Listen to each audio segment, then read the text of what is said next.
Washington football. Woo!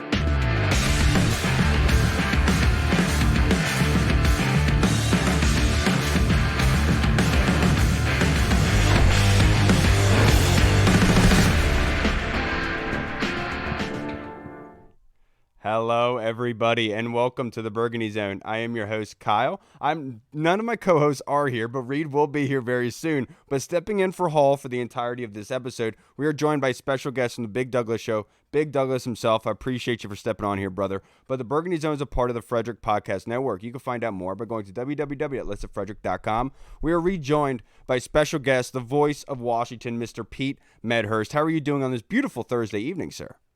I'm doing good, Kyle. How you guys doing? I cannot complain, sir. I'm 1 day away from my vacation. It's only one more work day, so I'm looking forward to it, and I'm sure that a lot of people in the Washington football Commanders are thinking the same thing, Pete. But I got to ask you, because this has reared its ugly head. According today, the rumors are that nobody wants to do Hardknocks, and that the NFL is looking to the Lions to do back-to-back Hardknocks and back-to-back years, which hasn't happened before. What is your feelings with Hardknocks? Do you think Washington should be open to that? You know, if I'm trying to market a new product and say, hey, you know, we're different now, you know, I'd have to consider it. I mean, look, Ron Rivera is fantastic in front of a camera. That's, you know, so it's not like you're going to see some awkward moments in front of a camera. Ron is outstanding at, you know, sitting in front of a camera, talking in front of a microphone. And I think from that standpoint alone, and we know the way he interacts with the players, you know, but it's real emotion with the players. So with what we see on Hard Knocks and what we've seen in the past, he by far would be good at it. And let's face it, you know, the coach in Detroit is pretty good at this too. So from an entertainment standpoint, yeah, sure, it'd be great, you know, to see the Lions again. But we've seen the Dan Campbell show already. If I'm Washington, I'm pushing hard for this because you're trying to show everybody that, hey, it's a clean slate, starting over. And here's, you know, we got a really cool bunch of guys on this team, and here are who our superstars are. You know, maybe the world finds out that you can go out and buy a Terry McLaurin jersey because he's a great player, and other great players that do exist on this roster. So if I'm Washington, to me, it's a no-brainer if I'm trying to sell the fact that, hey, man, we're starting over, and here's who we are. Yeah, well, so what you're saying, Pete, is what we need Ron Rivera to do is come out and to say that he's looking for players that want to Mike Tyson guys, want to bite ears off, and then Hard Knocks will come here. Sorry, Doug. Kneecaps. Yeah, kneecaps. No, I agree with you, and it's interesting, Pete, because the team's kind of been set up. They've drafted guys that are probably good at doing this kind of thing, right? They're guys that look well on camera and or conversate well. I thought it was interesting. I thought it was easy business because Ron's already done this before with Amazon, but apparently he said back then when they were through that he was not interested in doing this again. So while as fans it feels like an easy fit, and maybe from the NFL it's something that they actually like, a little transparency during the final phases of the selling. I think they also Kyle, you may know this better than I, but they've added a lot of seating to training camp, which I think that got juices flowing for folk, as they say. But Pete, at what point does the NFL have a little bit of say-so in maybe relishing in the fact that they can put some of this sales transaction out for the public to see? You know, I mean, it's not even, and I'm not even sure if it's even the actual transaction. It's just the fact that who's better on camera than Magic Johnson? Right. And if you want to show everybody that Magic Johnson's part of our ownership group, Magic is immediate credibility. Magic is already invested in Prince George's County as a businessman. So he's familiar with the area. What better guy to put out in front of the camera to help Josh Harris, to help Mitch Rails and the rest of this ownership group, you know, kind of say, hey, here's what our plans are. Here's why you as a fan can buy back in. That's a guy that I want to put in front of the camera as much as I can. And look, I understand why the coaches don't like it, because you feel you have to be, and not that, look, I mean, it's not that they're going to put something out there, because I'm sure they get a chance to see all the clips before they get put out. It's the attention for the sign camera. off on it. Yeah. So, I mean, if a coach is really getting after a guy and using some colorful language and stuff like that, they're going to be, I think, cognizant of that and not show that, because the coaches don't like the invasion of privacy part of practice, where you kind of feel like everything you're doing is under a microscope. I do understand that part of it. We know how coaches are, but I mean, from that standpoint, if I'm trying to establish a new brand and tell everybody that, hey, we're a new group here, I sure as hell, if I'm the owners, I'm telling Ron, hey, man, if they come back and present you with something you feel, that we can benefit from, I think we really need to do this. And maybe that owner remembers that if Ron has a good season here, because everybody's assuming that Ron's a lame duck guy in terms of the organization. But, I think two sides can scratch each other's back here. Yes. So turning to the football side of things, what do you need to see from Sam Howell to feel confident with him going into week 1? Just complete passes. I mean, just show me in preseason in limited quantity, complete some passes, make some plays. If Terry McLaurin's open down the field, hit him. I mean, if Jahan Dotson's open down the field, hit him. I mean, football's a real simple game.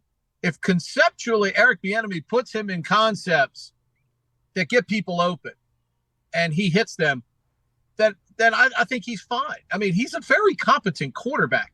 Go back and look. The year that he had, and everybody wants to point to his year where he had all the weapons. He had the great running game, and he had the wide receivers and everything like that.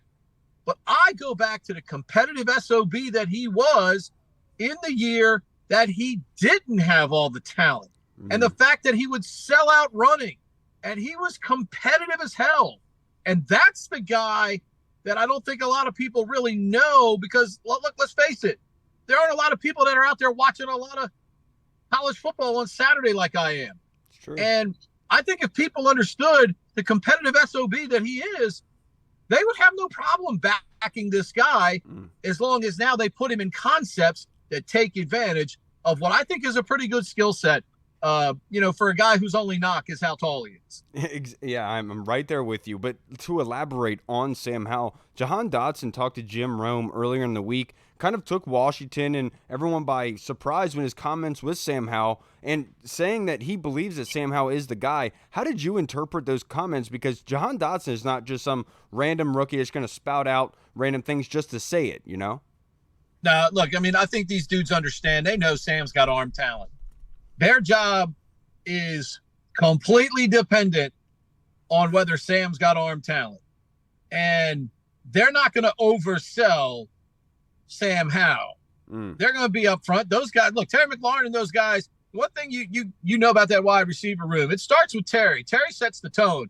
Terry's always been up front, always giving you, I think, a legit presentation on what's happening. Talking about his teammates, talking about his team, things they have to do. So I think, and Jahan has always struck me as an incredibly intelligent guy, a guy that talks football in a way that I believe you feel he is sincere. And I think he knows his way to greater dollars is whether Sam Howell's a good quarterback. So I think if he tells you that, I think you can buy what he is selling. I totally agree, Pete. And I think that Sam doesn't get enough credit for the second, to your point, to the second year in North Carolina, when they basically said, listen, we need you to run for 1,000 yards this year, because that's not who he is as a quarterback. I'll follow that up with a separate question that's kind of similar. If we give Sam credit for pivoting that year when everybody left, should we be giving Ron more credit for pivoting and bringing in a guy like EB to fix an offense that haven't averaged over 20 points a game in like 3 seasons? I go back to Gruden. If Gruden had been willing to do what Ron did right here with EB on the defensive side of the ball, those teams might have been really good. Are we giving Ron enough credit for pivoting and bringing in a guy like EB, who a lot of people may say, well, that's a big-time move because he may take your job eventually? No, I look, anytime that you're in charge of something and you bring in someone that many people feel is equally as qualified to have your position. That tells me as a leader, Ron Rivera is doing the right things. His job is to put the most talent on the field, on his coaching staff, and obviously in player administration, because he's in charge of that as well. He has final say. The fact that Ron is willing to bring in a guy like Eric Bieniemy tells me from a leadership standpoint, and I think this is the one thing about Ron in terms of leading people. There's never been a problem with Ron leading people. That guy is a leader. You don't have to convince me of that.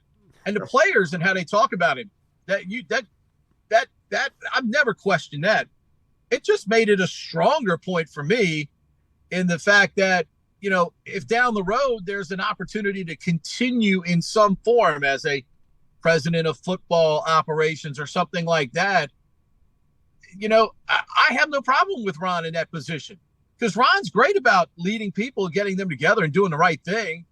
And I think it says a lot about him that he's willing to do that when, let's face it, for 3 or 4 off seasons now, every person in captivity has been trying to get Eric Bieniemy a head coaching job. Yep. He still doesn't have one, but yet you're willing to be the team and the man that gives this guy an opportunity to get out from underneath of the shadow of Andy Reid and give him autonomy on the side of a football and help your team win. Because if they win and they do it with a flair on the offensive side, we're all going to be talking about how great Eric Bieniemy was.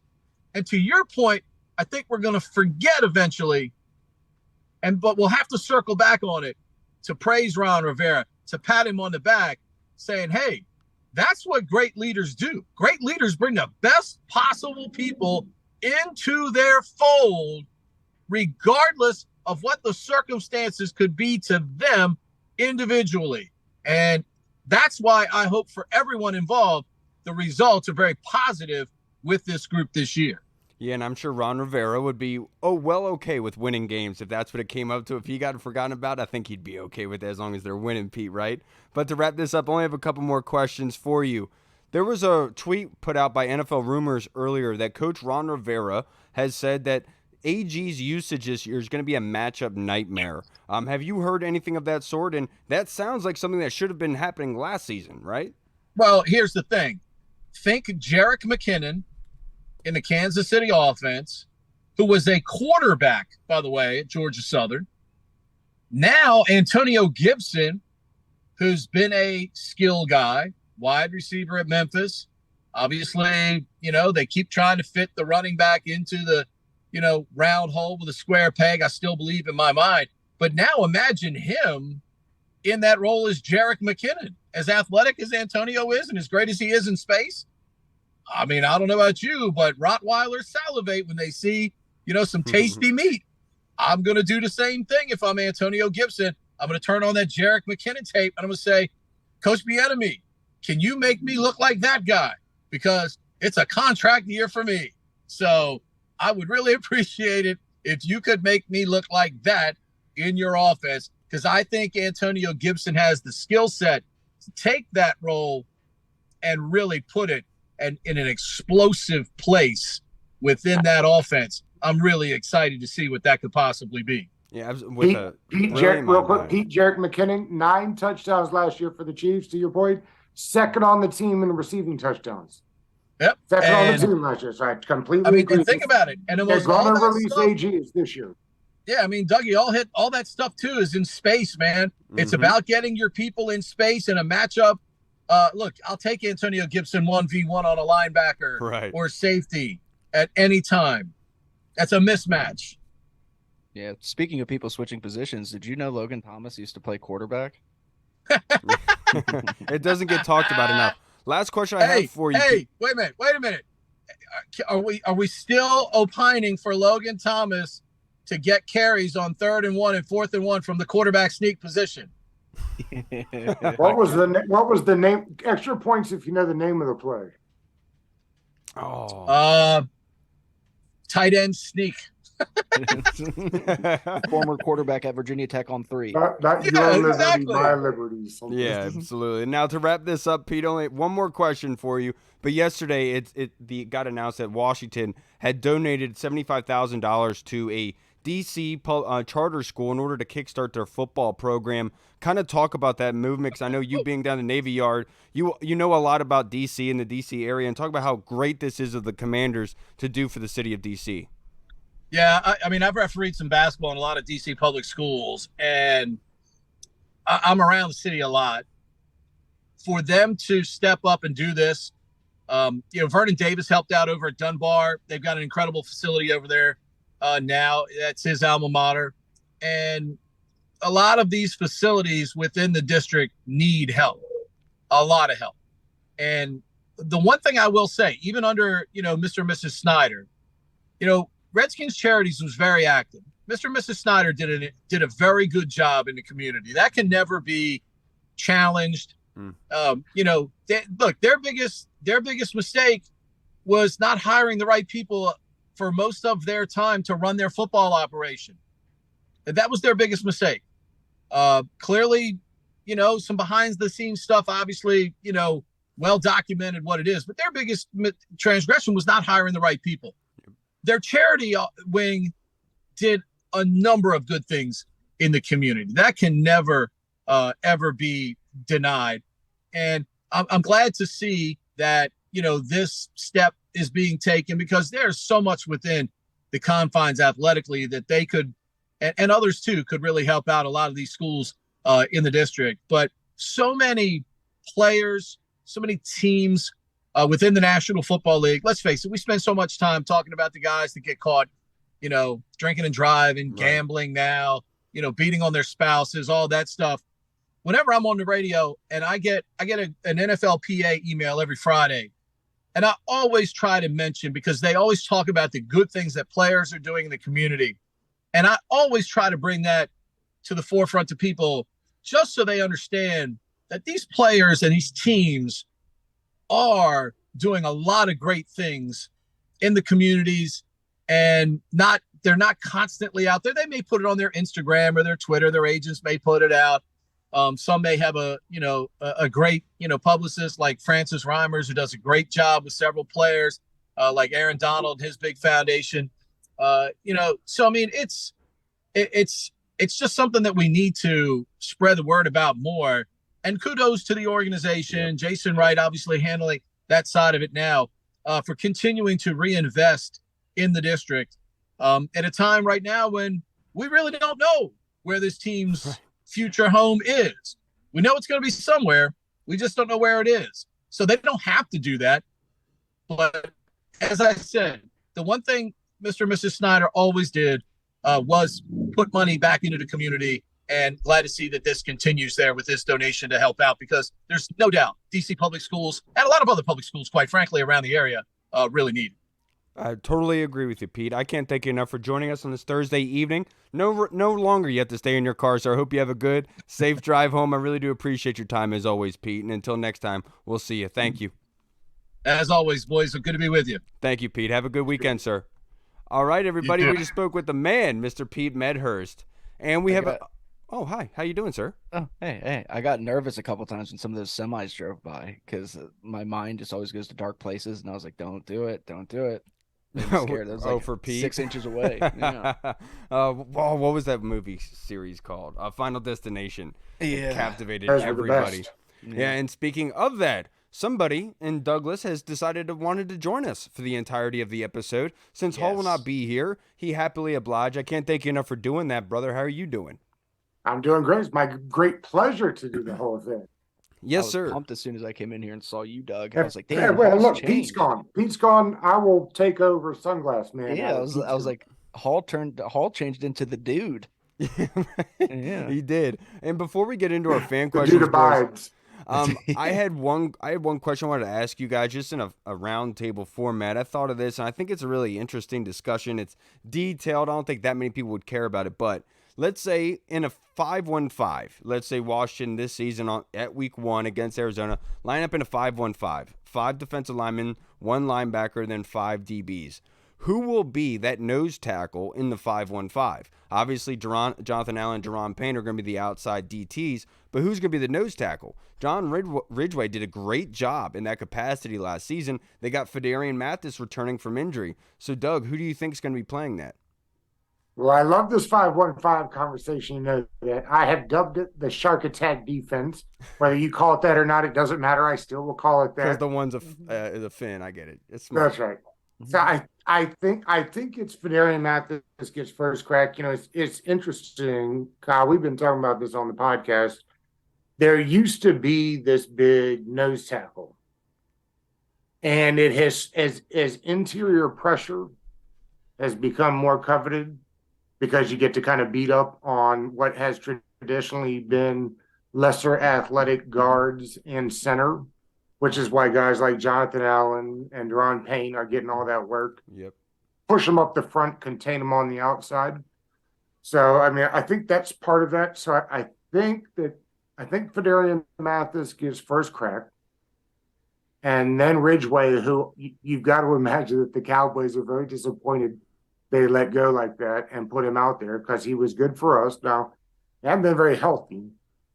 But I will say this, on Monday's podcast, we went through the defensive line, and D-tackle wise, after you get past those two, it's a little sketchy. Mm-hmm. So it's not necessarily, if you think they're going to play a lot of 5-1-5, Kyle, then I think the follow-up question is, who's the backup nose? Yeah. Because they're thin. Yeah. Yeah, you're absolutely right about that, because this is the big dilemma for me, is where it comes into, does production outweigh the investment into Phidarian Mathis being the second-round pick, right? But I think that's where training camp is where it's going to be important between those two. We know that John Ridgway, like you said, Doug, has been injured this offseason, hasn't been working all that much. This is a huge training camp for him to kind of supplement himself over Phidarian Mathis, because Phidarian himself is coming back from injury. He's going to have to prove it, and he has a lot more to prove than Phidarian. I do think that John Ridgway would get the first crack, but I don't think that it's going to be by much. I think that they would be willing to pull 4-5 immediately if need be. Yeah. Imagine this, not to cut you off, Mike, but imagine this.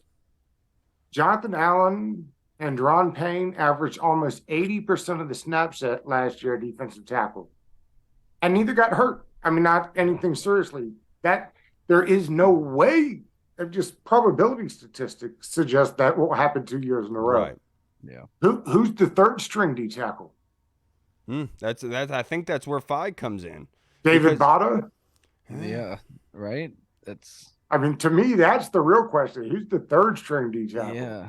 And yeah, but it's interesting because we do like to rotate defensive linemen a lot. To your point, Doug, like you were talking about, back when teams were running like legit 3-4s and you had just a nose tackle, you could get away with just having two bigger guys in there just rotating. But having all these guys and doing multiple fronts the way that we do, you do need that depth. So that is scary, especially with Ridgway and Phidarian Mathis kind of coming off injury. Somebody's got to step up. But yeah, both those guys can fill that role.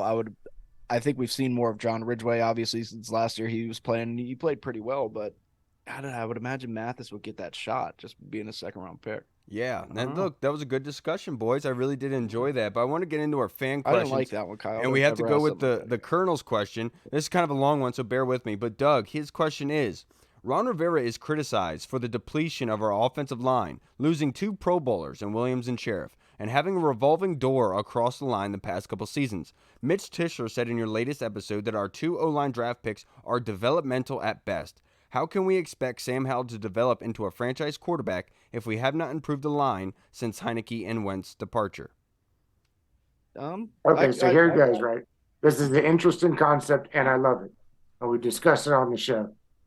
If you're going to start let's not call him a rookie quarterback, but a guy with only one, you'd assume that you'd put a lot of resources into the offensive line. Okay? Their top 2 free agents, both needs on the offensive line, center and right tackle. Okay? Imagine this. They spent their 3rd and 4th round picks on offensive linemen this year. So in a year when you say, we really expected that the organization would put a lot of its resources into the offensive line, they haven't done enough. Well, what more should they do? They replaced 2/3 of the offensive line in free agency. They seem to be happy about that. Now, what I think the bigger question on the back end of the guys, at least from the draft portion, how crazy is it that Ron Rivera, who wears two hats, the GM and the head coach, made 2 draft picks here that probably have no chance of starting? Imagine a world where your 3rd and 4th round draft picks have no chance of starting. And that's what's weird to me, Doug. And that's why I kind of call bull on it, because it's very weird to me that Ricky Strasburg coming in would be fighting as hard as he is just and being a developmental piece. You didn't get that from his time at Arkansas. When you watch his film, he looks like a clean, good 4-year starter. And that just, when you hear a 4-year starter, you typically don't hear developmental guy. When you hear a developmental guy, you more so think of like Jamin Davis. Somebody very raw. Right. You think of like Anthony Richardson, right? 1-year starter. Like you're thinking of having a 4-year starter in the SEC being a developmental guy in the NFL. What that tells to me is that maybe the mental game of calling the plays, getting the playbook in order, and being able to call out those play calls, the blocking assignments, is probably what he's having the hardest time with. And we have to cut him at least a little bit of slack. It's just OTAs and minicamp right to this point. He does have a little bit more time to get better, but that was weird to me, Doug, that it was said that Strasburg was developmental. It'll be interesting, Kyle. I was stunned, we're all fortunate to be able to talk to people that know a lot about football. I had Jim Nagy on from the Senior Bowl, and I asked him, I said, what was wrong with Strasburg? Must have been an injury. He didn't get an invite. And he said, no, we didn't have a draftable grade on him. Oh, what? Yeah. Yeah. Yeah. With Jim Nagy from the Senior Bowl, I asked him, I said, what was the injury that kept Strasburg out? Because he's got the best O-line coach I've ever seen there at Arkansas. And he said, no, Doug, we didn't have him draftable. He needs 2 years of muscle development. Take a look at his legs next time you see him. They're very tiny. Yeah. And I don't know what else it is. And he's not he doesn't play guard also. He's a center only. Right. So for whatever you respect Jim Nagy's opinion, and his opinion isn't the end all be all, I just thought when I thought there was going to be some simple answer to the question, right? Like, right. They had a family emergency. Right. No, Yeah. They didn't have a draftable grade on him, and I was dumbfounded when I heard that. Yeah, I also heard him come back and say, I think it was a different interview, but he was like, sometimes you just miss on guys, though. He was like, sometimes. And that, no doubt. Right. No doubt about that, Mike. And they may. And listen, you hold it for to your point, Kyle, you hold it 4 years in the SEC, and you deserve credit for that. And again, the new head coach for Arkansas was the O-line coach from Georgia, Sam Pittman. Right. Fantastic. They don't get better. And he stamped him. Yeah. So somewhere there was a disconnect between, what stood up and what. But I just thought, for you listeners and watchers, that hadn't seen it, I thought it was really like literally that moment where you pick your jaw back up when you're like, okay. Yeah. That's exactly what I would have been doing. But Colonel, to your point, what I think to be successful behind this offensive line, if we can go back to the Chiefs when they lost the Super Bowl to the Buccaneers, they had a bunch of injuries to offensive line, right? And so the following year, they went ham on their offensive line. They drafted right away. They brought in some free agents. And with Eric Bieniemy, he kind of has a history with being able to deal with this sort of thing, a lot of turnover at the position. And I think play calling goes a lot into it. And I think that my confidence is banking on Eric Bieniemy scheming this offense in a way so the offensive line isn't as dependent as they were last season. I think that it was kind of a black and white kind of offense thrown out there, whereas with Eric Bieniemy, I think we're getting a rainbow. And that rainbow is going to make it very confusing for defenses, and they can't just pin their ears back and know what play is coming. I think Eric Bieniemy is going to screw with people. So as much as I want to say that the offensive line has taken a step back from where he was pre-Rivera, I have confidence in Eric Bieniemy being able to scheme this offense to make it look better so our offensive line get the credit that they do deserve.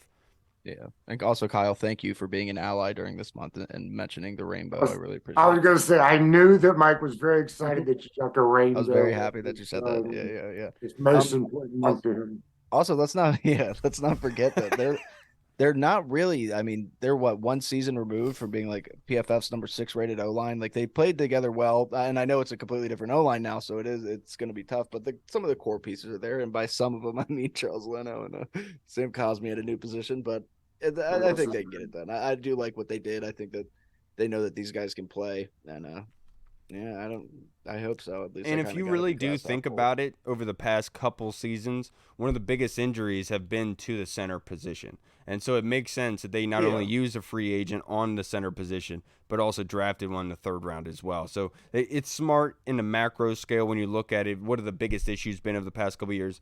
It's been a center position. But let's move to our next question from the Discord chat server. Doug, this is from Tim Towner. He asks, we have $11.5 million in cap space. Any chance we sign somebody else at this point or hold on to it in the event injuries rear their ugly head? This is the obligatory moment when I tell you who was on my podcast the other day and promoted a little bit. But Ben Stanek was on last Friday, and he said, this is one of those moments where you remember that, say, a position like left guard becomes available after camp starts. That was where he could see maybe some, resources still being allocated is at the left guard spot. Maybe somebody gets let go. I think Ben Jones was hot before the offseason started. He's still out there. Maybe a guy like that to bring in at left guard. So I could see something like that happening. Yeah, I definitely do, because we talked about this last offseason, Tim, where teams do like to leave cash on the table just in case of things happening during the season. Like we talked the Rams, they kept bringing in people like Odell throughout the season, right? That sort of concept here with the $11.5 million. But I would like to see, as much as I love that fact of them keeping that money in emergency, I would like to see that used for Cam Curl. I don't want to have to go through this all season long and this rearing its ugly head at the end of the season. I want to get this done now. And you can always get him to sign an extension without this money year taking away that much from cap space, right? You could do the signing bonus, but you need upfront cash for that. And that's probably what's hampering things a little bit. But that $11.5 million, it most likely is for emergency. I agree. Yeah, I can't. James is flipping out. Hold on. It's all good, dude.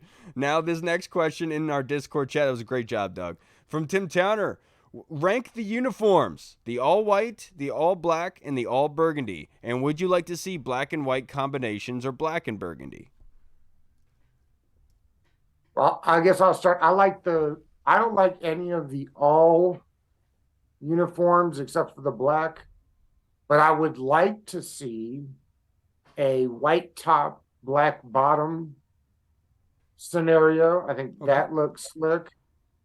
I don't mind seeing I think they already did the white top, burgundy bottom last year. And they did the burgundy top and white bottom last season. That one, I guess I do like the all burgundy more than like the burgundy top and white bottom. I don't know that I'd like the burgundy top and black bottom.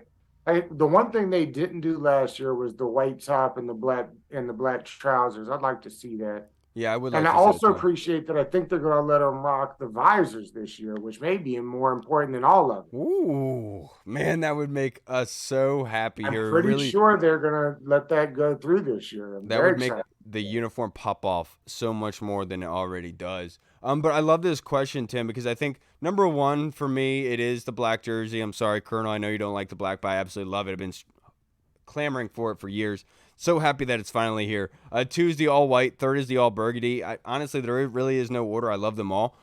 The unfortunate part about the black jersey is that there isn't enough burgundy to the point where you could use burgundy pants with the black jersey, right? Because if you use the burgundy pants with the black jersey, the yellow kind of contrasts it and kind of makes it look weird. So if the numbers were more burgundy, you can pull that off. But we don't have gold pants right now. So you can't wear a black top with white pants. It doesn't look right with the yellow. It would just look discombobulated. So that's the one unfortunate part about the black jersey, is that it can't go with anything else besides the black shorts, which is unfortunate because I would like to see the combo of with burgundy pants and vice versa. Now, if they didn't go traditional colors, Kyle, if we just went all crazy for a second, I always thought it would be cool when you could still do this with the Commanders because of the kind of military feel. What if they did 4 different camo versions for the military section. You could have that blue aqua camo for the Navy. You could have a dusty gray camo for the military, for the Army. You could have the black kind of, I think you could have 4 or 5 different camo centric uniforms. I think would be the big issue is being able to use them because it is illegal to have them out. I know you know this in civilian use. Nike has parameters, but I still think it'd be really sweet if they just did 3 or 4 different camos. Dude, that would be awesome because that's what we should be going towards, right, Doug? I mean, what is Captain Rally's slogan? Go hard, do it, rep it hard, or don't rep it at all. Rep it hard, or don't rep it at all. Exactly. So we need to be going towards that direction because that's what we're doing. This is what this team represents, man. Let's hop on board. They've already done it. To your point, Carl, they've already done it. We've already set sail down this Riviera. Right, exactly. Now let's go to our next question from Big Rivera. From Big Tony Shivers. This question is, Reed, how hype would you be if the new ownership's first big move is extending Cameron Curl? Let me put it this way. That would be the best thing to ever happen in my life.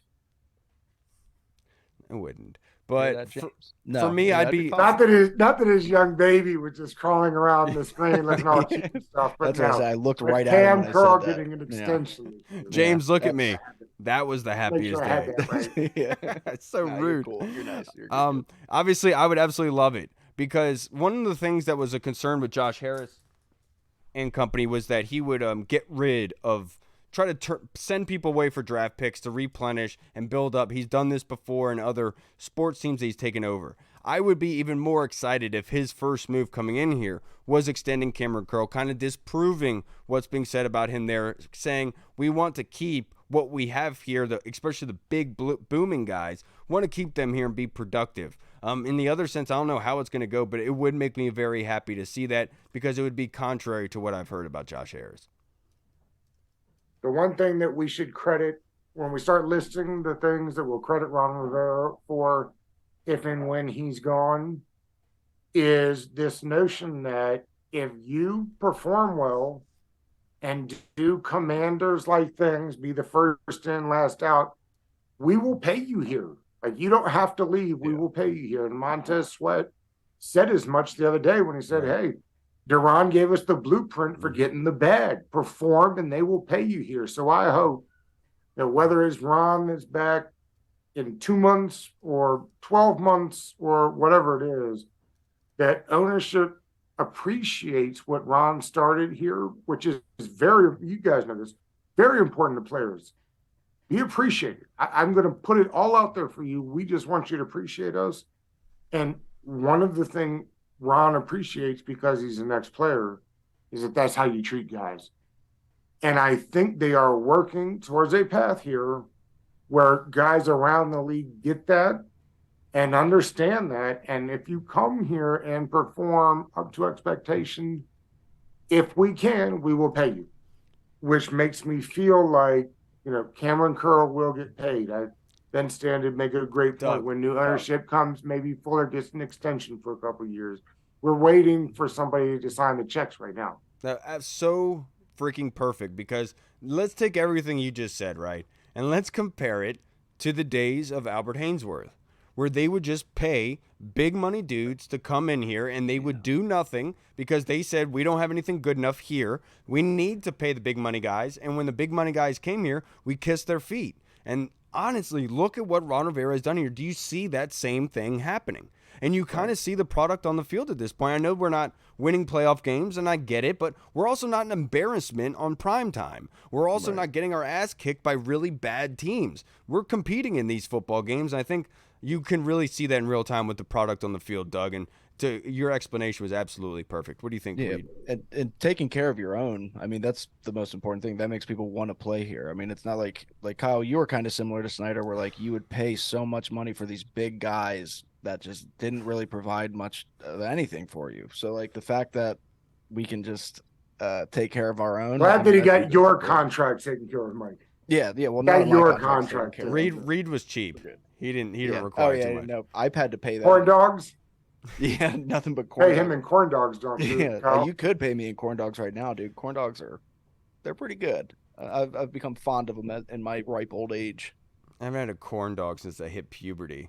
Yeah, All it right. looks like it. You need to eat more You're corn right. dogs. Now, this next question, Discord chat from Tim Towner. Are Ron Rivera, the two Martys, and Jack Del Rio off their rocker for thinking they can impact turnover percentage? Are there too many variables at play to expect that adding 1 to 2 guys will certainly alter results? It seems like they have gone all in on this aspect of the game, and if it doesn't work out, they are toast. What do you say to that, Doug? I mean, I've talked to a couple guys that study the college tape, and there's two interesting things here, Tim. There has nobody that has performed at the level that they're hoping that Emmanuel Forbes does at his size. It's never happened before. Also, in the SEC, the only thing the guy did was turn the ball over. It's the only thing that our top 7-8 defense didn't do last year. Mm-hmm. So I totally can see why they went after the biggest ball hawk in college football for the last 3 years. It wasn't that he had this big year last year, Kyle. I mean, he's been turning the ball over for years now. The bigger question that I'm curious from you, Kyle, is who starts opposite of him? Yeah, that's the big question, right? Because Kendall Fuller, Benjamin St. Juste, it could be a similar situation of Ricky Strasburg, where they say, earn it, kind of beat them out, so to speak. But that being said, these other guys have to do it as well. I think that's going to be one of the most intriguing, obviously, it's obvious at this point, it's going to be an intriguing aspect. Everyone wants to know what's going to happen at the starting cornerback position, because it's a big discussion, because nobody really does know. But I will say this, I don't think that they're off their rocker, Tim, for saying that. I think it's an accumulation of things. I think it's getting Chase Young back, getting Daron Payne back after having 11.5 sacks, having Jonathan Allen in the middle, combined with adding the most turnover DB in college last season, Emmanuel Forbes.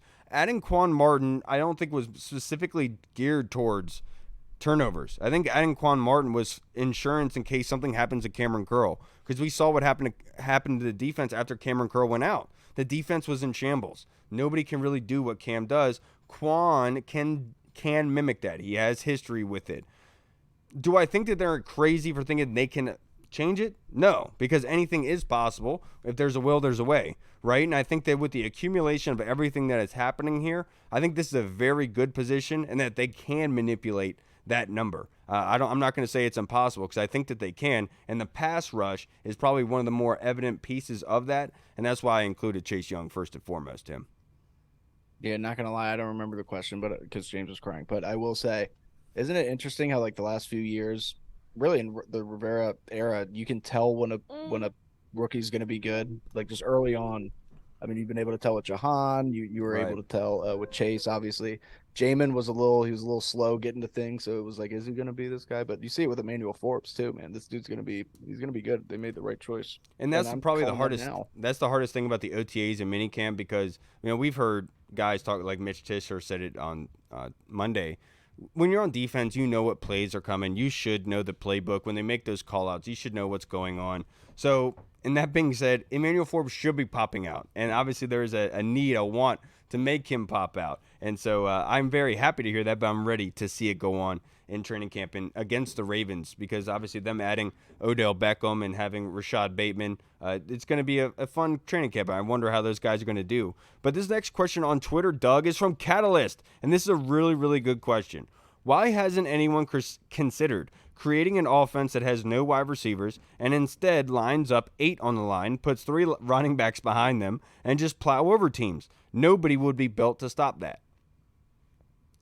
It's a lot like what they're doing in Baltimore anyway, right? I mean, they run one wide receiver. Greg Minuski's jobless right now, I'm pretty sure. Yeah. They got the offensive coordinator from Georgia up there now. So expect to see Greg a lot Sandusky. of 13 personnel anyway. That's what they're running, right? Yeah. 13 personnel with 3 tight ends, and you get the one wide receiver out there. Right.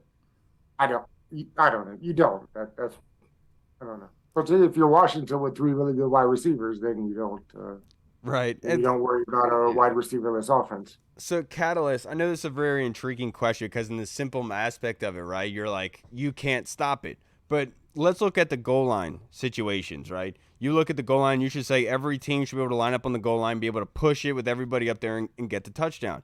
It's not that easy. When a defense knows where you're going, if you have all those bodies in the middle, they're going to create a wall. They're going to create a wedge. So, yes, in theory, you would love to beat that out. But you also have to consider the other team's offense putting up points. If they put up 2 touchdowns, are you going to be able to pound the ball, eliminate that clock fast enough, and to be able to a point where you have enough time to score points? And that's where that issue arises. And that's the evolution of football, because what you described was like literally football at its birth, at its beginning, and it's adapted and it's evolved over time. And the reason for that is because people started figuring out that you can do more, and it does well, and it's better for you as an offensive mind to be able to do more than it does with less. I was about to say, if you want to see it, go watch an Army-Navy game. That's what them boys Go are watch doing Georgia there. Tech for the past They run 10 it. years. Yeah, if you had an all-white offense, I would be like, yeah, go for it, do it. 'Cause that's the only way. If Mike Reed is quarterback, you know Yeah, that's exactly the only what way time the it boys is. are going to get any yardage. But when you got athletes out there, man, you Two gotta 2.2 yards a carry and keep it Yeah. moving. I can already see Reed at practice for Yeah. Navy there. Like, hit the showers, Shower boys. time, Yes. Woo! Go, woo.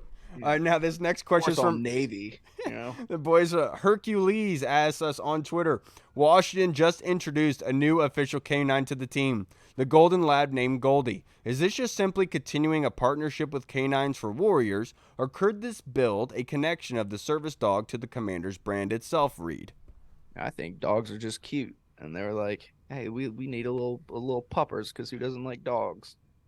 Yeah, And the Capitals do this too, right? I mean, I love Hercules. And Joe but Biden does it. The Caps do this too. They do a dog every year and train him up. So I'm not really sure, Herc. I'm not in the building. I'm not having these discussions. I'm not important enough. I just think that it's geared towards. You have to understand marketing in this aspect. Like, they're not trying to market towards grown men that are out in the woods chopping up. They're not trying to cater to construction workers. There's More a like certain guys like demographic. Kyle, right. They're more going towards like guys like Reed, the sentimental, the emotional, and that's where drink Goldie Mike's Hard comes in. Lemonade and Sex on the right, Beaches. Yeah, Right. yeah. Punches like holes in drywall and stuff. rainbow coffees. Yeah, and they're delicious. No, but Guys who are out. Yeah, that's what the marketing is for, and so I can understand why, because everyone loves dogs. I have 3 of them, and it's a great way to go. Do I know if it's going to be a connection to the future? Not really sure. I hope so, because like Doug and I talked about earlier, if you're going to rep it, you got to do it hard, man. You got to go all the way and actually do it. You can't half-ass this thing, and that's why I could see that with the canines. What about you, Hall? I mean, Reed. Hall. I'm missing Hall. Yeah, no, I know you are. I do too. He's a nice guy. No, yeah, like I just said, I just think it's because they're cute. Yeah. Oh no, my bad. I missed on that. But the next question is from Twitter. I only came here for Hall. You can feel how disappointed I am. I totally understand. When I came in, you're like, The white guys, I was totally expecting Hall. Imagine what Reed says when he walks in hoping to hang out with Hall on the weekends. Now, this next question from Deuce. Kyle's there. Can you have a real quarterback competition in today's NFL, Doug? No.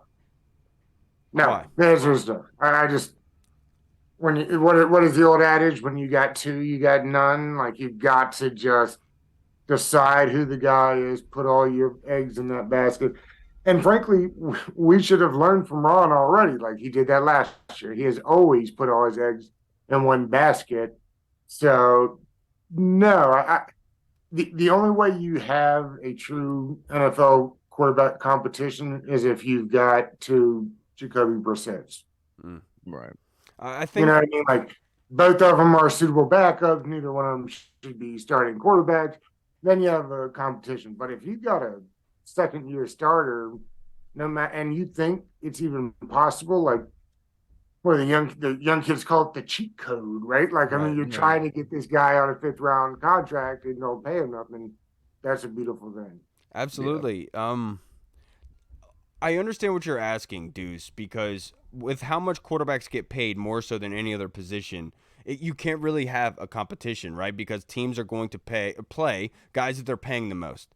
And I get that. But let's look at the situation like San Francisco, so to speak, where they traded a lot for Trey Lance. Brock Purdy did really well for them in the playoffs, coming back from injury. It's still somewhat of a quarterback competition. They still have to be able to battle out, because if Trey Lance looks better than Brock Purdy in training camp, they're going to start Trey Lance. They have initiative behind each one of those, right? I do think it is possible, but it can only be in that kind of structure. If it's a quarterback that is post first contract, I don't think it is possible, to your point, and which is most likely what's going to happen around the NFL. But I think that a quarterback competition could happen next year, or it could have happened this year if Washington had drafted Hendon Hooker, so to speak. Like, that could have been a quarterback, a legit one, because they're two young guys, haven't proven themselves really yet, and you could see what they can do in a quarterback competition training camp, see who's going to start for you week 1. I don't think that's impossible, but that's probably the only scenario a quarterback competition in the NFL exists. Yeah, I mean, even when you've got a veteran quarterback and you draft a rookie, I mean, depending, unless you're drafting him first overall or top 5, usually you're just going to roll with the veteran and let the rookie sit, and then I'm sure he'll take over eventually. But there's no real competition, so like it is weird. And yeah, that's a good question. Just because you hear so much about quarterback competitions, and is there really any true ones? I guess, like you said, San Francisco is probably the closest. Especially, apparently, Sam Darnold's been really impressive so far. I would also say Houston probably has a very good chance of that. Yeah, as well. That goes back to the 2 young guys, because I mean, old long neck's been in the league now. This is going on his third year. That's how good the neck is playing. Yeah, Kyle, can I ask like a non-football question real quick? Yeah, absolutely, dude. What I see your banner in the back of the field. What will Strasburg's legacy be if he never plays another inning? So never pitches another inning. Dude, it's so tough because, like, statistically, he is one of the greatest postseason pitchers of all time. I mean, that run that they went on in 2019 was he's got to win every time he was on the mound. And it's weird because his style's completely changed too. He was coming out, he was supposed to be a hard thrower, 100 miles per hour. He comes out and he has to dial it back a little bit because of the Tommy John surgery. He becomes a finesse pitcher, and I think pairing him with Scherzer was going to be kind of tough with his legacy because he was never that top of the rotation ace that he was supposed to be. But he was also playing behind Max Scherzer, who's like one of the greatest pitchers of our generation. But also remember, Strasburg was vying to not play in those playoffs because of whatever was going on with him, and everyone complained about him. But Max Scherzer, who was injured, fought to come back to even play in that, what was it, Game 6? Well, that's Max is the one that came out the bullpen to wrap that thing up, right? Yep. Yeah, Max is, and he was injured. It's just an interesting question. You know, I'm a Braves guy by nature, but I follow the Nats because it's a decent sports. Right. Strasburg I'm just curious how Strasburg ended up going down because he's really, really good. It's interesting because yet it felt like he should have been better somehow. He should have been better. I think it's knowing that he was as good as he was in the postseason, like, because anytime he was in the postseason, he was fantastic. Especially 2019 was just unreal. But like, it's always one of those what ifs. Like, what if he would have been able to pitch like that his entire time? That's exactly what I was going to say. Strasburg is literally like the firstborn that never lived up to the expectations. Yeah, but he still had his moments where he was fantastic. No, he was, exactly, and that's my point. But it's like almost like Rizzo was looking for the excuse just to pay him more. Like he's like, make me like you more, and it's like Strasburg was down in that bag. And just with his expectations, remember how crazy. I mean, you haven't seen expectations like that on a. What, his first game, he had 17 strikeouts or 12 strikeouts. 17. That first game was incredible. Yeah, that was unreal, right? And like, what a time. He was the big shot at San Diego State. That dude, he was the boy. He was Hoss up there throwing heat. He was like at Reed at the G bars on Saturday. Yeah, just throwing heaters left and right. Now this next question is from Scott Hartley. This is a hypothetical one, Doug. You were the new owner of the team. What's the one change you would implement to make the on-field product better? And what's one thing you would implement to make the off-field product better? I think the on-field product simply is, I wish that the NFL would get together with the NFLPA and come up with a universal field. They have enough money that they can be doing this. I know guys that do landscaping technology, if you will. I mean, they can put heaters underneath to talk about heaters. Oh yeah. They can put heaters underneath the subsurface to keep real grass growing. So I don't understand why they could be advertising the hell out of whoever is providing the turf. So I think there's nothing a new owner can do right away for the on-field, right? Like, you've just got to trust the process. I actually like the on-field product if we can get the quarterback set. We kind of touched on that. So I think, like, finding that playing surface. It was funny. I was a guest on a podcast earlier, and we were talking about some of the ifs and whats and whens, and that field being so terrible for so long and really ripped some people up. So I think that is the easiest way to right away get the on-field product better, is to find the best turf that you can put on that field. Like, think about the money you pay these players, and the turf is a secondary reaction. Right. It makes no sense to me. Dude, that place is an ACL graveyard. They just snatched so many careers with that. Like it's well, and that was insane. before they redid it when Jason Wright got here. No, They yeah, paid but either Lance. way, That was the old painted. paint, That was the yeah. old painted grass. Yeah. Yeah, the ghosts of the ACLs are still there. Remember They're when still they trying to cross over to the other side. And the field is better now, so they do get credit for that. I just meant Kyle in general. I think the best way still. Yeah, because every stadium should have the best grass notch. possible, right. for the climate that they live in, and they could be doing that. And you're They absolutely should. right, because There's still latest- that That's just for stigma money. of FedEx Field being Yeah. an ACL graveyard. Well, there's People big still talk about there's it. now data being released about turf fields and the injuries that they bring up. So, Doug, it's a really smart question, because they should have a universal grass surface for all the stadiums so that they don't come up with these issues. They shouldn't have different surfaces for different stadiums. To your point, Doug, it's a really, really good one. Yeah. It's hard for me to say what I would do off the field, because I don't want to get like saying illegal stuff. But for on the field, one of the things that I would do is I think that the cardio is so important, because the injuries have continued. We can talk about all day this team not being good, Ron Rivera not putting good players on this team, whatever have you. They've done pretty well, but they've had a crazy rash of injuries. And we have to find a reason for why those injuries are occurring, because it's not all happening at FedEx Field. So I want to get down to that, is why is going on a workout routine. So I would invest in finding out and invest in a medical staff in order to not deal with injuries, but to be proactive against them, to limit them from happening in the future. I think that's probably the best thing possible for anyone to do. Next thing I would do is off the field is I would make a MAD day, Marijuana Awareness Day at the stadium. Oh God. Now you got my attention. Yeah. You've Real quick off the speaking field, my Kyle. language. I mean, I'm totally with you. Now that DC is a legal spot in most of the states around, I think that's a great idea. Also, seating clinics for folks in wheelchairs, I think would be nice. Since NIH is just right there, I've been there and a patient, and so I totally get what they're trying to do. I think that is important. And then the same thing goes inside the building, Kyle. You know, Chris Baker told me that they hadn't redone the health and wellness facilities in Ashburn until RG3 got hurt in 2012. Yeah, which makes sense. They need to. That is another thing that the new ownership can do right away. Like, all the things that they need to do right away is money invested in the players. Yep. And that's not always about the money that goes into the pocket, but how we're treating these finely tuned animals. Kenny Rogers had a pool for his horses. You know what I mean? Like, seriously, that's what they invested in the horses. Like, I'm not trying to be rude, but that's what we should be investing in these players that just spend horses for the players, millions of dollars for. Right. We should invest in horses for the players. I think you're 100% right, Doug. I'm pretty sure Jesse saw a horse at training camp. Yeah. I got to go halvesies on a pony, Mike.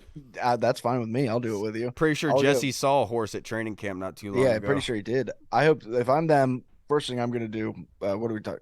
I'm going to secure the border. I'm going to speak to Vladimir Putin, and I'm going to say, hey, you can't keep bullying these other countries. Hey, if y'all get Vladimir Putin on the podcast, count me in. I've got a couple questions to ask. Yeah, Kyle would say, I would have to mediate, because I would be like, you're a great guy, Vladimir, great guy. Everybody loves you. Oh, God. Stop bombing. We're not giving you money. Oh, no. Kyle would be Don't keep your files in the bathroom. Oh, no. Jesus. Don't copy him. No, let's go to our next last question for this episode, boys, is from Tony Franchise. But before we do that, I just want to say prayers out to our guy, Jeff Miles. He got rear-ended by a truck today, which is a really bad situation. He's in an art show right now, but he also was in the ER last week. He just let us know today. So if you guys can, just say a prayer for our boy Jeff Miles in the Discord. He's having a rough time at the moment. Yeah, but we're with you, Jeff. We appreciate you, brother. This last question is from Tony Franchise, Doug. He says, I like Logan Thomas, but I wonder sometimes, are we as fans of the team overrating him as a tight end? I know he had the injury, but he has only given us one solid season, but nothing much after that. Also, he is kind of up there in age at 32. This is fantastic. And Ron Rivera has, for a long time, gotten a lot of credit for him at tight end. And I forget now who was on the podcast last week, pulled the numbers up and said, you know that Logan's greatest season here was 600 yards and like 3 touchdowns for one season. That's it. Like that's the benchmark. So do we overvalue him? 600 yards, 3 touchdowns. I mean, is that's the best season? You tell me whether we're overvaluing. Yeah. I remember that season he was really good, like during a stretch of fantasy, and like that was so that hurt them, right? Yeah, but then he ended up. So that was tough. Yeah, no, that's tough. That's weird to think about because like he's so well respected around the media and like all the fans are like, we're getting. It feels like the numbers are bigger. Yeah, they're not. It's kind of like Logan Paulson almost, where it's like, what have you done for us? Why are you getting? I'm calling Logan. Don't call Logan. I love Logan. No, he's a nice guy. I don't think that we're overvaluing. I do think that the tight end position is a highly coveted one, and it is hard to get a good one. Now, Logan's injury did screw with things because not only did he have the one injury, he had the other one after that with the Seattle game. It sucks that the situation is what it is because coming into it, we didn't have a tight end. Jordan Reed had just left. We had a bunch of question marks there. We went to the bargain bin. We got Logan. He actually did really well for us. He was consistent, and he proved to be a good player. He was very pivotal and clutch for us. I'm not going to say I overvalue based on the money that he's being paid because the tight end position is very important. And does Logan need to do better? Yes, but at the same point, Logan is who he is. And is he better than what we have everywhere else on the roster, on that tight end group at the moment? Yes. And I'm not going to say I'm overvaluing him, but I understand where he's at his greatest. And that is as a possession, red zone guy that is a great blocker and a phenomenal leader. And that's what you're getting. And I like that, having that on my roster with the tight ends that we do have. Better chance to get cut, Fuller or Thomas? Oh. Who's more likely? Damn. Yeah. The numbers game that I think it would have to be Fuller, even though I don't think it happens. It has to be Fuller just because the allocation of resources, the investment into that DB group hasn't been that much investment into the tight ends, and with losing of Armani Rogers, the likelihood percentage would have to go to Kendall. See, Bates and Cole were both fourth rounders, right? Bates was a fourth rounder too, right? The young guys at tight end. Colts has a lot of potential. Cole was a 5th. Okay. Yeah, but those young guys at tight end have a lot. If one of them emerges, I could see them being like, okay, yeah, we can move on from Logan because Fuller's been too good. Like Fuller was he was our best corner last year. I mean, right. I think that's what they're looking for. They're looking for somebody to say, I am that number one guy, and I think that's probably the big cog in this right now. Is that there really isn't that guy at the moment, and that's why they're dependent on him. You know? I am the Henry Cavill. I am the number one guy on my radar. I am him. All right, everybody. That's going to wrap us up for this episode. I am them. Okay. We get it. You know, Demi Lovato said she has now become tired of saying they, them. Yeah, because it's plural and it doesn't make any sense to me. But all right, everybody. That's going to wrap us up for this episode. I'm Kyle. I'm Hall, I think. I don't know who I am today. Doug, who are you? And I'm Mike Reed. Thank you. Yes, you'll never be me. I'm just kidding. I'll keep trying my best. Don't do it. You don't want to be depressed forever. And Doug, I know that Andy has you're coming to week 1 with us in the UK boys. I'm really happy. It's gonna be your first game ever, right?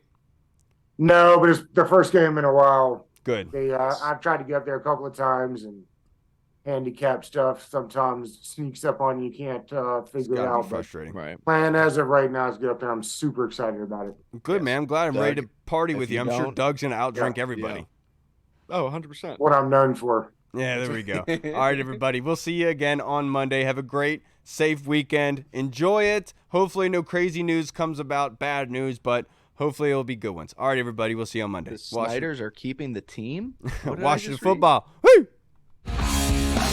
What's up, everyone? This is Kyle from the Burgundy Zone. We are releasing our own merch to support the show. If you want to rock the Burgundy Zone logo or you want to see Reed's face on your shirt, we got it. We're starting with t-shirts, hoodies, and zip-up. So if you're a fan of the show, make sure you snag one before they are gone. Check out the link in our bio on Instagram, or you can find the link in the description of the video. Thanks again for all your support.